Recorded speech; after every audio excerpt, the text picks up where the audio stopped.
Многие, к сожалению, относятся очень легкомысленно к храпу, но на самом деле храп – это болезнь.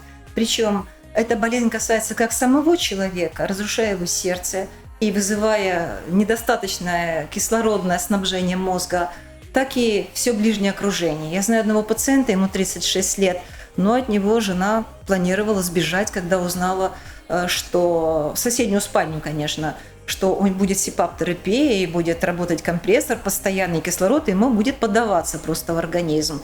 Что мы сделали, когда он к нам пришел? Мы вылечили эту ситуацию. Давление от 220 на 120 нормализовалось. Храп прошел.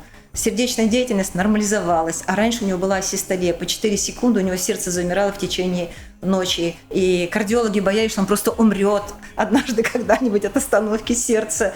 Вот. Но мы рискнули и пошли вот на этот клинический эксперимент вместе с пациентом и вылечили его.